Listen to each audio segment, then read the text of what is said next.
예수 그리스도가 이 땅에 오심을 통해서 우리의 운명이 완전히 뒤바뀌었어요. 근데 우리의 공로는 없어요. 예수의 공로, 예수 십자가의 공로로 말미암아 오늘 사단과 함께 사로잡혀갈 존재가 이제 돌이킴을 받아서 전혀 다른 인생을 살게 되었다라고 하는 거예요. 그래서 여러분, 사단에게 끌려다녔던 인생, 여러분, 거기에서 우리가 노임을 받았기 때문에 성령의 이끌림 받는 삶으로 완전히 바뀐 거예요. 그런데 여전히 성령의 인도함을 받는 우리가 사단의 끌려감으로 살아가는 모습을 버리지 못한다면 이것은 분명히 안타까운 일이죠.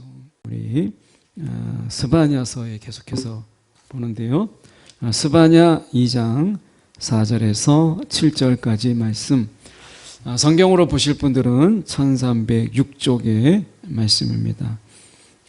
제가 4절로 7절까지 말씀 제가 봉독해 올립니다. 가사는 버림을 당하며 아스골로는 폐허가 되며 아스돗은 대낮에 쫓겨나며 에그로는 뽑히리라. 해변 주민 그렛 족속에게 화 있을진저 블레셋 사람의 땅 가나안아 여호와의 말씀이 너희를 치나니 내가 너를 멸하여 주민이 없게 하리라. 해변은 풀밭이 되어 목자의 운막과 양떼의 우리가 거기에 있을 것이며 그 지경은 유다 족속의 남은 자에게로 돌아갈지라. 그들이 거기에서 양떼를 먹이고 저녁에는 아스골론 집들에 누우리니 이는 그들의 하나님 여호와가 그들을 보살피사 그들을 사로잡힘을 돌이킬 것임이라. 아멘. 오늘 이 말씀 가지고 하나님의 보살핌이라는 제목으로 함께 말씀을 나누기 원합니다.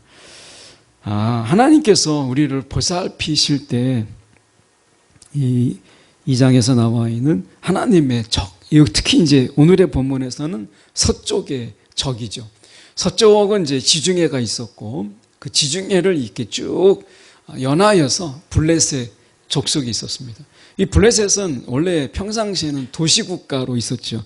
여기 가사 4절에 나와 있는 가사, 아스골론, 아스돈 그리고 에글론 이런 것은 다 도시국가를 이야기해요. 그래서 평상시에는 독립적인 그런 도시국가 형태로 각자 이제 도시 역할을 하다가 전쟁이 나거나 아니면 외부에서 침략이 올 때 또는 어디 전쟁을 연합해서 할 때는 이제 그들이 도시국가의 형태에서 이제 한 민족으로 그들이 이제 힘을 합쳐서 전쟁을 치르는 평상시와 전시 형태가 다른 이런 독특한 민족이 이제 블레셋 족속입니다. 이들이 이 굉장히 이스라엘을 굉장히 곤욕스럽게 만들고 때로는 이들이 통하여서 이스라엘이 굉장히 공경에 빠지기도 한 일이 참 많았죠. 어떻게 보면 이 지중해 연안이라고 하는 이 특수한 위치 때문에 블레셋은 이스라엘보다 이 해안가에서 들어오는 신문명, 특히 이 신무기를 많이 장착할 수 있었어요. 그래서 무기적인 측면에서는 이스라엘보다 오히려 앞서는 이런 족속이 블레셋이에요. 그래서 블레셋은 늘 이스라엘에게 있어서 어떻게 보면 옆구리의 가시처럼 그렇게 자신들을 괴롭히는 이런 족속이 블레셋이었습니다. 하나님께서 오늘 말씀을 통해서 이 블레셋을 하나님이 심판하세요. 이것을 통해서 하나님이 보이시는 것은 7절의 말씀처럼 그들의 하나님 여호와가 그들을 보살피사 이렇게 되어 있죠. 하나님의 보살핌을 보이시기 위해서 이스라엘을 끊임없이 괴롭히는 블레셋을 하나님이 심판하심을 통해서 하나님이 이스라엘을 보살피시는 하나님이시다라고 하는 것을 보이는 거예요. 우리가 생각해 볼 때 먼저 4절을 잠깐 보면 가사는 버림을 당하며 아스글론은 폐허가 되고 아스돗은 대낮에 쫓겨나며 에그로는 뽑히리라. 하나님께서 이 모든 이 가사성, 아스글론 성, 이 어떤 도시국가의 이런 성읍들을 하나님께서 그 버림당하고 폐허가 되게 하고 대낮에 쫓겨나가고 뽑히게 하심으로 인해서 그들을 하나님이 심판하시는 거예요. 우리가 예수님께서 이 땅에 오셔서 사단의 머리를 치시죠. 이것은 어떤 의미가 있어요? 이것은 예수님의 보살핌, 하나님의 나라가 이 땅에 임함으로 인해서 공중의 권세 잡은 자의 통치 아래 우리가 살았던 이 노예 같은 삶, 정말 어떻게 보면 죄 지을 수밖에 없는 이 자유를 가지고 늘 죄인으로 살아갔던 이런 어떤 우리의 삶, 처참한 삶이죠. 그런 삶 속에서 예수님께서 이 땅에 오셔서 공중의 권세 잡은 이 사단의 머리를 치심으로 인해서 우리가 거기에서 노임을 받고 이제 그 사단의 종으로 죄의 지배 아래 살지 아니하고 은혜의 지배 아래 살게 하시는 이런 하나님의 엄청난 은혜, 이 하나님의 통치가 우리 가운데 임하는 이 엄청난 은혜가 우리 가운데 있었던 것이죠. 이것은 뭘 의미해요? 오늘 본문에서 본다면 결국 하나님의 나라가 이 땅에 임했다라고 하는 것은 오늘 하나님의 보살핌이에요. 하나님의 보살핌. 이 땅에서 우리가 얼마나 어렵게 살고 있는지, 얼마나 많은 유혹과 미혹 속에서 살아가고 있는지, 얼마나 많은 괴로움과 고통 가운데 우리가 살아가고 있는지 하나님께서 다 아세요. 우리의 마음의 짐들도 다 아세요. 그래서 예수 그리스도를 통해서 이 땅에, 그분이 이 땅에 임하심으로 인해서 이 사단의 머리를 치심으로 인해서 그들을 심판하심으로 인해서 우리를 그 속에서 보살피시는, 하나님의 보살핌을 보이시는 것, 이게 오늘 본문의 말씀의 맥락이지 않겠습니까? 5절에 보면 이렇게 말씀하잖아요. 해변 주민 그렛 족속에게 화 있을진저 블레셋 사람의 땅 가나안아 여호와의 말씀이 너희를 치나니, 여호와의 말씀이 너희를 치나니 내가 너를 멸하여 주민이 없게 하리라. 이렇게 말씀하셨어요. 여기서 중요한 것은 무엇이 치느냐라고 얘기할 때 오늘 하나님의 그 말씀, 하나님의 말씀, 이 말씀이 너희를 치나니 라고 말씀하세요. 하나님께서 그들에게 그들을 향하여서 하나님께서 말씀을 선포하시는 거예요. 내가 너희를 없애요. 아무도 살아남지 못하게 할 것이다 라고 하는 이 하나님의 말씀, 심판의 말씀 그대로 하나님께서 행하실 것을 말씀하시는 것이죠. 하나님은 말씀으로 창조하셨지만 하나님은 또한 말씀으로 심판하시는 하나님이신 것을 우리 가운데 보이시는 거예요. 오늘 우리의 삶 속에서 하나님의 말씀, 이것은 심판과 창조라고 하는 어떻게 보면 정반대의 이런 모습이지만 그 말씀의 권위에 말씀대로 응하게 하시고 말씀대로 되게 하시는 이 하나님의 말씀이 오늘 우리 가운데 있다는 거예요. 그래서 오늘 말씀이 여호와의 말씀이 너희를 치나니 내가 너를 멸하여 주민이 없게 하리라. 이렇게 말씀하시잖아요. 오늘 어디에 위로를 두세요? 어디에 우리가 안식을 얻으세요? 여호와의 말씀. 그 말씀이 있는 곳에 쉼이 있고 그 말씀이 있는 곳에 역사가 있는 거예요. 그래서 우리가 하나님의 이 말씀, 오늘도 우리 가운데 이 땅에서의 우리의 삶, 예수님께서 이 땅에 오셔서 말씀을 성취하는 자의 삶을 예수님께서 이 땅에 오셔서 사셨어요. 예수님께서는 일부러 나귀 새끼를 타셨어요. 이것조차도 예수님께서 말씀을 이루시기 위해서 그렇게 하신 거예요. 십자가상에서 그 하나하나도 다 성경의 말씀을 이루게 하시기 위해서 그렇게 하셨어요. 오늘 우리의 행함의 이유, 우리의 삶의 이유, 우리가 하나님을 찾는 분명한 이유가 말씀을 응하게 하고 말씀이 말씀되게 하시는 이러한 삶을 예수님께서 사셨던 것처럼 오늘 우리 가운데 그 말씀이 우리 가운데 실제가 되는 이러한 삶, 이러한 삶에 우리를 부르셨다라고 하는 거예요. 오늘 우리가 생각해 볼 때 이 여호와의 말씀이라고 하는 것, 이것은 우리가 잠시 있다가 없어질 시대의 변화에 따라서 급작스럽게 변화되는 세상의 트렌드와 전혀 달라요. 이 하나님의 말씀은 영원하신 거예요. 하나님의 말씀. 이 영원하신 이 말씀으로 우리를 보살피시는 거예요. 오늘 우리가 이 땅에 잠시 있다가 유행어라고 하죠. 이 땅에 잠시 있다가 없어질 유행어. 개그맨들을 보면 그들이 이제 개그를 하다가 당시에 유행이 되는 유행어, 이 하나 유행어를 만들면 그 사람은 전혀 이제 달라져요. 광고도 들어오죠. 수입이 많아지게 되고 인기가 올라가요. 그래서 어떻게 하면 사람들의 입에서 유행을 시킬 수 있는 이런 말, 그 하나를 가지고 그들이 먹고 사는 거예요. 하물며 우리가 유행이라는 유행어라고 하는 것이 그렇게 힘이 있다면 하나님의 말씀, 영원히 변치 아니하고 어느 시대를 막론하고 그 시대에 뛰어넘는, 어떻게 보면 영원히 변치 않는 그 말씀이 우리 가운데 있다라고 한다면 유행어도, 잠시 있다가 사라져버리는 유행어도 그렇게 힘이 있다면 영원하신 그분의 말씀은 얼마나 큰 힘이 있겠어요. 오늘 그 영원하신 그 말씀이 저와 여러분을 통해서 이 땅에 그 말씀이 실제가 되게 하시는 이러한 삶이 우리 가운데 있다라고 말씀하시는 거예요.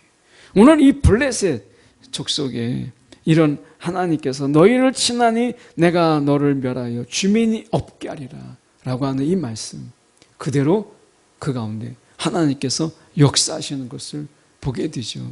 여러분, 심판의 말씀이 있는 자가 있고요, 하나님께서 복의 말씀을 주는 자가 있어요. 여러분, 오늘 하나님이 우리 가운데 어떤 말씀을 하시기를 원하세요? 심판의 말씀, 그분이 우리 가운데 명하시는 그 말씀이 심판의 말씀을 듣기를 원하십니까? 여러분, 지금이 구원의 때예요. 이 구원의 문이 닫히면 나중에는 회개도 없고 주님께 나아갈 수가 없어요. 이 악을 행하는 자들아, 내가 너를 알지 못한다, 이렇게 말씀하시는 거예요. 여러분, 오늘 하나님 앞에 이 심판의 말씀을 듣지 아니하도록 우리가 지금 깨어서 우리가 구원의 완성을 위해서 힘쓰는 자가 되어야 되는 거죠. 그런 의미에서 우리는 하나님의 말씀, 심판의 말씀이 아니라 우리 가운데 이 복의 말씀, 영원한 말씀이 우리 가운데 주어지는 그런 자의 삶을 사는 게 중요하죠. 무엇보다도 주님의 말씀은 영원하다. 여러분, 이것을 잊지 마십시오. 주님의 말씀은 시대를 초월하여 영원하다라고 하는 것. 때로는 우리가 어떤 분들을 보면 성경의 말씀이 시대에 뒤처져 있다, 시대에 맞지 않는다, 이 시대 속에 맞지 않는 구닥다리다 라고 생각하는 분도 있는지 모르겠지만 여러분, 하나님의 말씀은 그렇지 않습니다. 이 하나님의 말씀은 어느 시대이든지 최첨단이에요. 여러분, 그런 의미에서 우리가 하나님의 말씀, 우리가 귀를 기울이고 그 말씀이 우리 가운데 실제가 되도록 기도하는 것, 이건 굉장히 중요한 거죠. 6절에 보면 해변의 풀밭이, 해변은 풀밭이 되어서 목자의 운막과 양떼의 우리가 거기에 있을 것이며, 이제 그 해변은 전혀 이제 용도가 달라져요. 그래서 해변은 이제 모래사장이 있고 막 그렇게 있는 곳이 아니라 이제 풀밭이 되고 목자의 운막이 그곳에 있고 양떼의 우리가 거기 있게 되는 이러한 엄청난 변화가 있게 돼요. 이 해변가에 목동이 이제 거기에서 거하는 이런 곳으로 바뀌게 되는 것입니다. 하나님께서 완전히 그들의 지형을 하나님께서 바꾸신다. 해안이, 지중해 해안이 목초지가 되고 목자의 운막과 양떼를 위한 우리가 될 것이다 라고 하나님께서 말씀하시죠. 에이, 설마 해안가가 그렇게 목초지가 될까? 소금물이 있고 그리고 그 속에서 바닷물 때문에 뭐가 자랄 수 있다고 이렇게 생각하지만, 그러나 하나님이 하시면 얼마든지 합니다. 지질학자들이 이야기합니다. 지질학자들이 세계 곳곳을 보다가 전에는 이곳이 바다였다. 그런데 이 물이 다 빠져가면서 바다의 흔적만 남았다 하는 지질학자들도 우리가 세계 곳곳에 우리가 있잖아요. 그 중국의 한 관광지를 보여주는데 그전에는 거기가 바닷물이 그 산 중턱까지 산까지 올라왔다는 거예요. 그런데 바닷물이 빠지면서 이런 어떻게 보면 기형적인, 그러나 우리가 볼 때는 어떻게 보면 굉장히 심오한 이러한 어떤 바위의 모습을 우리가 갖추고 있다는 게, 마치 사람이 조각을 한 것처럼 그렇게 너무 아름다운 이 기암석들이 질비한 거예요. 오늘 하나님께서 말씀하시면 해변도요 풀밭이 될 수 있어요. 우리의 삶이 해변같이 그렇게 막 짜고 어떤 식물도 자랄 수 없는 그런 곳이라도 하나님께서 말씀하시면 우리가 얼마든지 풀밭이 되고 목조지가 되는 그런 인생을 우리가 살 수 있는 거예요. 여러분, 우리가 하나님의 말씀을 우리 가운데 어떻게 임하게 하느냐, 그것은 굉장히 중요한 문제예요. 심판의 말씀이 내게 임하게 하느냐, 하나님께서 축복의 말씀으로 내게 임하게 하느냐, 이게 굉장히 중요한 거죠.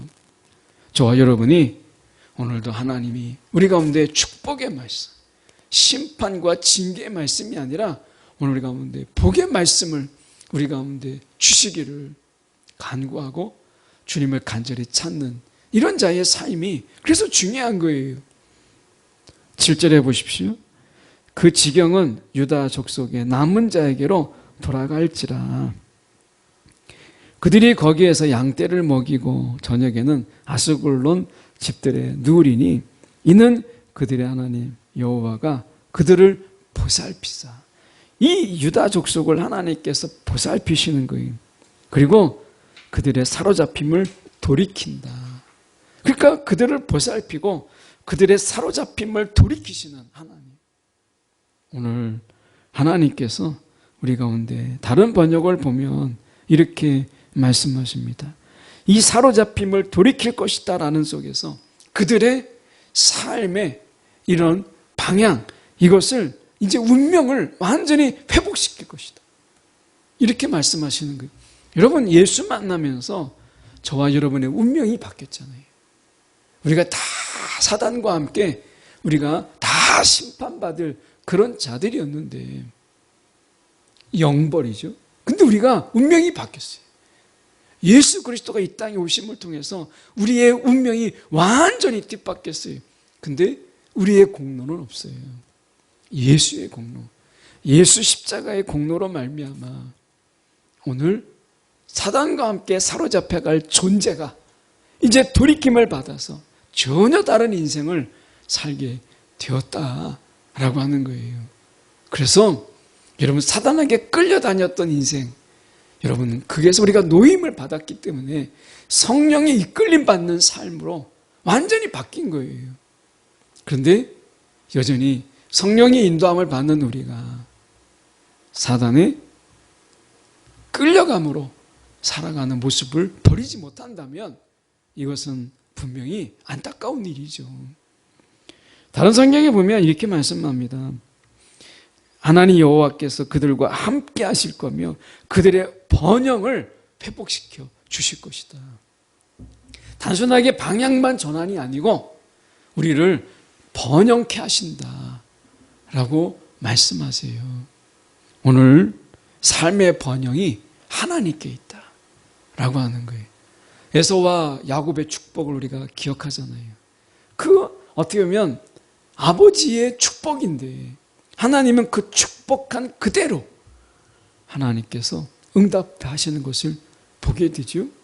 오늘 예수 그리스도를 통해서 우리 가운데 선포된 그 하나님의 나라, 이것을 우리가 아멘 하는 자들은 예수님께서 말씀하신 그대로가 우리의 것이 되고 이 하나님의 나라의 안에서의 그 번영이 우리 가운데 누림이 되는 거예요. 여러분, 사단의 통치 속에서 내가 사단과 함께 심판의 자리로 떨어지는 그러한 자유의 삶을 살 것인지, 예수 그리스도를 통해서 이 땅에 선포하신 하나님의 나라 아멘함으로 그분의 통치 속에서 우리가 번영을 누릴 것인지, 여러분 우리 앞에 있어요. 오늘 하나님께서는 그 사단의 머리를 치심으로 인해서, 이 블레셋을 하나님께서 치심으로, 심판하심으로 유다 족속을 그들을 사로잡히면서 돌이킨 것처럼, 하나님께서 보살피시는 것처럼, 왜 사단의 머리를 예수님께서 치셨어요? 저와 여러분을 보살피시기 위해서, 보살피시기 위해서. 하나님의 나라가 이 땅에 임하셨는데 그 첫 번째 사단의 머리를 치셨어요. 이것은 뭐겠어요? 하나님의 보살핌. 하나님의 나라가 이 땅에 임하는 것은 하나님의 보살핌으로 시작했어요. 얼마나 감사해요. 오늘 사단과 함께 우리가 심판받지 않도록 하나님이 먼저 사단의 머리를 치시고 우리를 보호하여 주시고, 그 속에서 하나님의 통치를 우리 가운데 허락하신 거예요. 보살핌이 있었다. 오늘 하나님의 보살핌을 기억하는 저와 여러분 되기 원해요.